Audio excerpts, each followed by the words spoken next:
Hey YouTube, welcome back to Universe X, and today we are going to go over the general just super combos that were just released. So they were released all, like, I guess last weekend, but we got our SPRs this weekend, and I kind of want to do a little comparison between this one and the last cycle of multicolor SPR super combos. I think we're going to talk about utility as well as general flair and theme, and I kind of just want to decide which one I think's are, whether one is strictly better than the other or whether it will kind of become a complement to the previous one, so we're gonna get into that. The normal things I just wanted to say is if you like this sort of content, think about hitting the subscribe button. And if you don't like the content, just comment and let me know what you'd rather see, because a content creator is nothing without their subscribers and the people that have to consume their content.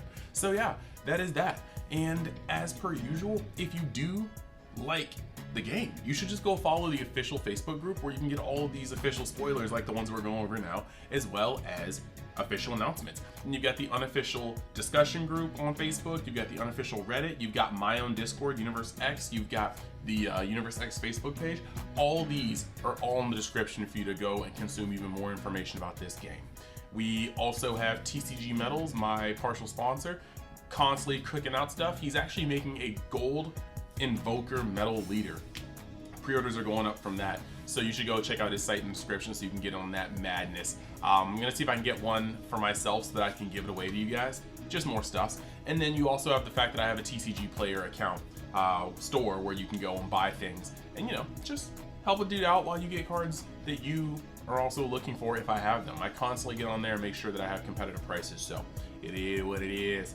Last thing, but definitely not least, I have two more channels where you can see the Universe X brand at work. I've got UniX DB where I play Dragon Ball games right now, mostly Dokkan and Legends. I also have UniX Gacha where I play other Gacha games that are generally anime related. If it's a Gacha, I'll probably put it on that channel if I feel like playing it. Right now, we have My Hero Academia Ultra Impact on there, as well as I just started doing Master Duel in there, because Master Duel is a gacha. You put money into it, you get stuff out. So with that being said, let's jump in. We'll put the template up and we'll kind of get into what we're talking about. So the first one on the list is SSG Son Goku Magnificent Might. First off, that name is amazing, and this SPR art is actual flame, no pun intended. It just looks so good. Like, if I pull one, it's gonna have to go for a pretty penny for me to let go of it, because I'll probably just want to keep it and just hold it in my collection. But it's super combo, energy exhaust. If your leader card is red or blue when this card is used in a combo from your hand, if a red card is in your energy, choose up to one of your opponent's battle cards or unison cards, and it gains minus 5k. Additionally, if there's a blue card in your energy, choose up to one of your opponent's leader cards, unison cards, and it gains 5,000 power, or loses minus 5,000 power for the battle. So this can potentially put you up by 10k and minus the attacking thing by 10k, but it doesn't touch leader, so it can't help with the leader shotgun. But this is actually really, really neat, because if I read this correctly, yeah, use a combo from your hand. Additionally, if the blue card's in your energy. So yeah, if you have a red-blue card in your energy, or just multiple reds, multiple blues, you're gonna be able to neg something 10k while you go up 10k. So this is like a super, super combo. While it doesn't draw, it adds a whole lot of combo power to a swing. A swing of 20k is really big. Like, actually really big. Somebody swings on you with a 30k and you put them down to 20 and then you put your leader up to 25. That's actually pretty massive. So this is actually really, really neat. Now we go over to the other one, Beerus Divine Obliterator. Okay, that's the older one. If your leader card is red or blue and it's your opponent's turn, when you combo with this card from your hand, choose up to one of your red, blue, multicolor energy and switch it to active mode. Okay, so these actually, I feel like they complement each other, and they're both defensive. Because while this can neg something off the board, and you don't have to, just like the predecessor, you don't have to be at 4 life or 5 life or anything or lower to use it. You just have to actually just have the correct qualifications in your energy to get the best effect. So when it comes to this card, the Super Saiyan God Son Goku super combo is a defensive monster in terms of combo power. It's a huge swing. Like I said, it's a 20k swing. Whereas the Beerus is it's a untapper for multicolored energy. These guys don't overlap. They actually don't clash at all. They complement each other. Red Blue is happy to have both of these cards. If you need the defensive combo power, like a deck like Invoker is still gonna want to use Beerus, but there are some times where you might do a 2-2 split, because Invoker doesn't really have a lot of, they have Death Beam, but sometimes they can be a little lost for combo power. And there are other decks that could be the same way that this will help. In terms of theme, I find it cute that even though these are from different sagas, Battle of the Gods and Universe 7, I'm gonna point out that Beerus didn't do crap in Universe 7.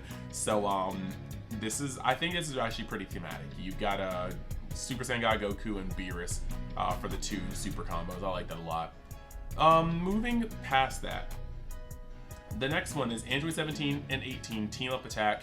I gotta say it right here and now. I don't know why. I mean, maybe the name will be too long, but they shafted Android 16. He's like in the background, but his name's not on the card, whatever.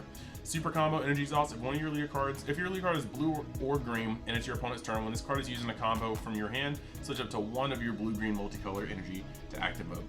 This is legitimately the same effect as the Beerus we just saw. The only difference is that this is gonna be for blue-green. It's not like this is like a huge game changer in terms of innovative strategy, but this is a huge game changer in the fact that this is a card that blue-green definitely needs, definitely wants. This is a huge point. And if your deck can muster that draw power, this is definitely a super combo that you want to get your hands on. Now let's look at the other one, Android 18 Bionic Blitz. You've got, if your leader card is blue or green, when you combo with this card from your hand, your opponent chooses one card in their hand, place it at the bottom of their deck. Okay. So this is still actually really good. And I'm gonna say this is another complement type situation because one of these is hand destruction and one of these is energy manipulation. I like that very much so because whether you're splitting, whether you're using one or the other, these guys give different effects and allow you to push your deck in different directions. And I think that's worth it. I think that's very much so worth it. In terms of theme, you have androids, man. Like, you have Android 18 chilling, and then you have Android 18 in a outfit that you rarely get to see her in represented media, which is her little cowboy outfit that she just totally lifted from the store. Great, I like it. Card art's good. This is literally the definition of pull-up.exe. She's literally leaning out the window to hit you with the drive-by, so it would be what it would be. Let's get to the next one. We got Vegeta Proud Warrior. This is, if your leader card is red or green, when this card is used in a combo from your hand, play one Cyberman token and it gains unique and blocker for the turn. Okay. This is interesting because one, this card comes down and you put a blocker on the board. So you're gonna go up 10k, right? And then you're immediately gonna play a blocker. I think that's actually pretty neat. Now the funny thing about this though is that it gains unique so that you can't combo twice. Like you can't be like, oh, swing with 30k and be like, okay, super combo, I'm 35 and I have 2 blockers. They definitely want to make sure, and granted, this isn't like a huge problem because unless they can get rid of your token, which isn't too hard to do, you could combo out of an attack, block, combo out of an attack. I don't really think green nor red, because green and red right now have so much removal. They're the removal colors, whether you're just blowing up things or you're negging things. And so I'm not quite sure if they have trouble in the battle step enough to want to be able to make blockers off your super combo when you could be just drawing into more outs, you know? But this card can open up some interesting lines of play. And if we ever get to a point where, you know, a deck is a tap out monster and you don't play a unison access reds like finer, you know, defensive cards, this could be something that you do lean on in order to just play it, make a blocker to get that easy block out of the way. I think that's actually pretty cool. And the art is fuego because I love when Vegeta just did this move when he got mad at Goku and just blew up everything. And then we're gonna look at the old one, Nappa Demolition Man. If your leader card is red or green at the end of the battle, which you combo with this card from your hand, play this card. This allows you to put a card on the board. I mean, you can kind of use them twice, and it doesn't come in rested, so you can use them as a super combo, but then use them as a super combo twice, or again. The cool thing about this is that this offered you a double combo, but once again, green or red is very good at manipulating battle, and so I'm not quite sure if this is what was needed back then, but I think these actually are the first ones I'm going to say kind of compete. Nappa is a double super combo, but you can still remove him. Like, you could still use him and he gets played and your opponent removes him and then swings again. Same with Vegeta. Vegeta will make his type, his token, and then you'll be able to get him removed again. So the question is, what's more important to you? And the chances are it's making the token. Either removing 10k or removing 5k. Yes, removing 5k is easier, but your opponent can swing and you come up to 25 and you have to combo this Nappa super combo plus 5, and then you play the Nappa super combo. And then they could just, swing again and combo up to 25. And then once again, you have to combo with the Nappa on your board and one card in hand. Yes, you're saving yourself cards, but it doesn't necessarily stop you from bleeding. If they don't get rid of the blocker token here, you can at least block and not even worry about having to combo for the second swing. So I think that Vegeta, Proud Warrior, out of the two is a direct upgrade from Nappa.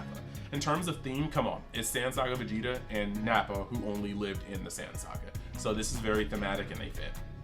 Going over to the next one, we got Beerus Motivated Destruction. Super combo. Yep, if your leader card is red or yellow, when this card is using a combo from your hand, reveal the top card of your deck, add it to your hand.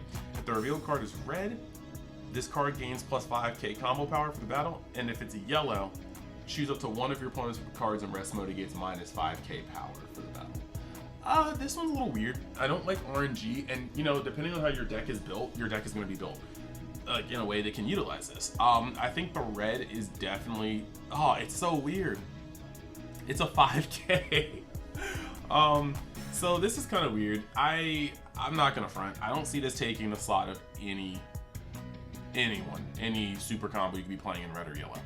Zamasu is too strong of a super combo. Just your tuck one, draw twos are strong. This guy is like, he's a 5k. And if you flip over a yellow thing, you can put something in rest mode, minus 5k. And mind you, that can be the card that's swinging. It says any card. So you could put them, you can go up from, your leader being 15 to 20 and then take your opponent's leader from, 15 to 10. And that's a little bit of a gap.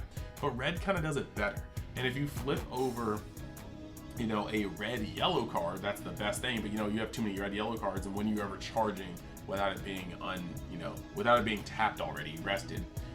But you have this, and if in a best situation you flip over a red yellow card, and this is a 10k super combo, but you minus your opponent down by 5k, it's just really unfortunate, because as far as I see, and granted, this is one thing that's kind of cool.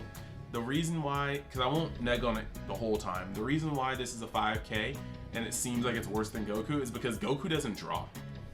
Goku can bring your opponent down 10k and then you go up 10k, but Goku doesn't draw. This is going to reveal the top card of your deck, and whatever it is, it's going to add it to your hand. So it's going to draw a card. Your opponent has the knowledge of what you just drew, but it's also going to do effects based on that. I'm not sure if saying that card is worth how flimsy and situational this card can be. You never want to play a card for game, or play a card for defensive game. You die if you don't out combo this, and not know what value the card's going to give you like that. With a normal super combo, you're gonna gain 10k. Whatever it gives you off of that is a bonus. This is very risky. The original one we had was Whis Celestial Moderator. If your leader card is red or yellow, when you combo with this card from your hand, choose up to one of your opponent's battle cards and it gets minus 10k power for the duration turn. That's pretty cool. Yeah, that's pretty cool. And since you don't have to actually wait till the end of battle or anything, this is a 10k that can take your opponent's battle card and minus it 10k. So that's a 20k swing. That makes this card actually very, very strong for comboing power, and that's why people tend to tech one every now and then, because not only can it be small removal offensively, but it can also be, defensive, just very much so defensive swings. Or if you really need to get rid of something that doesn't have barrier, you can put it down low while you bring your swinger up higher. Now, the next card is SS2 Kefla Super Fusion. If your leader card is blue or yellow, at the end of the battle, which this card is using a combo from your hand, choose up to one of your opponent's battle cards in rest mode and place it at the bottom of the owner's deck. Okay. This card is very interesting. It's on the cusp of being stupid. I'm glad it doesn't do it mid-combo, because that would make it broken removal. But this card is going to allow you to combo, and then after the combo, put it away. So the way they worded this, it's very, very balanced, because if your opponent hasn't swung with a problem card yet, this card can't touch it. But if they have swung with that problem card, you've either had to use a negate, combo out of it, or it's being comboed out of with this card, in which case you still need to allot your combo power, then you can tuck it. So This is a very powerful super combo, but the way they wrote it, it's not broken because you still have to deal with the swing first. It can get through to you. Now, on the other side, you've got Zamasu Sacred Disbelief, which is just going to be a combo and tap. I'm going to say that these cards, they don't clash. Well, they kind of do clash. Zamasu is an insanely powerful card. The ability to rest the leader cards or battle cards is by far busted. Cards like Divine Presence that come into play during your battle step. When you're comboing, you play Divine Presence, your opponent defensively combos Zamasu, combos out of your attack and taps your Divine Presence. It's actually insane. There's not really much of a reason to play Kefla too much in my opinion, because you have so many cards in blue and yellow that will deal with tapped battle cards, that'll bottom deck battle cards. And so Zamasu I feel like is infinitely better. Your opponent swings the battle card because you're yellow, you have Forbidden Power, you have Nimbus, you have the ability to really punish them if they swing with their leader first trying to get a draw. But they swing with a battle card first and use Zamasu Sacred Belief their leader and just give them the finger for just trying to sequence correctly. In this case, while Kefla has a very good effect, albeit balanced, Zamasu I think is still far too strong to consider playing Kefla over Zamasu most of the time. I'm so sorry for a comparison and things. I do think that Whis is a better super combo than Beerus. It's just more consistent, and Beerus is not. That being said, it's kind of funny because Whis is an angel, being more consistent. Beerus is a fickle god, and the theme, obviously, Beerus and Whis, it matches. Now for this one, like I said, Zamasu I think is the clear choice. There's not really a theme here, unfortunately. This is, I think, the only pairing in the entire rotation that's not really themed between set 9 and set 17. Now, whether they intended all of those themes of happening or whether it's just because these themes exist in those colors and just happen to line up that way, I don't know. Now, the last one on this list, Sell the Awaken. If your leader card is green or yellow, at the end of the battle with this card is using a combo from your hand, play this card from your drop area. So, this is a Nappa. It's literally just Nappa. But it comes from your drop area. Now, because it comes from the drop area, I believe if you have Healing Pod up, that's going to trigger a draw. Don't quote me on that one. It is late. It is it's like 3 a.m. right now. But I'm fairly certain that this will trigger Nappa. Or sorry, wow, not trigger Nappa, trigger Healing Pod. On top of triggering Healing Pod, there could be some other, interactions with the Android cards that we haven't seen yet from this set. Some I may be missing right now on camera. And then on top of that, this could be a successor target because it is green and yellow. So there could be some implications. Now, again, green has Paragus, which is the best worded super combo in the game. And then you have the original one, Dr. Gero, Progenitor of Terror. If your leader card is green or yellow, when you combo with this card from your hand, choose up to one green or yellow battle card with energy cost of 4 or less from your deck, place in the drop area, shelf your deck. These two do not clash, they do 100% different things. Cell will allow himself to be played and be used as a super combo again, or potentially be used as some sort of Android combo piece, or potentially be used as a successor piece, or potentially combo with cards like Healing Pod. Whereas Gero is a Foolish Burial. Completely different things. You either use one or the other for different purposes. They do not clash, they can coexist in harmony, and they are themed. Dr. Gero and Cell, very themed. So, that's the end of the video. It was a little bit of a lengthier video, but I kind of wanted to talk about each of these cards. Let me know in the comments if you agree or disagree with these takes. I do want to know your opinion, and I was just happy to make more content. Thank you guys. Thank you for being a part of these things. And like I said, like always, if you just like this sort of stuff, make sure you hit that subscribe button, make sure you hit the notification button, make sure you comment, and just become a part of the UniX fam. We're going up, we're going to keep going up. So I'll see you next time you decide to join.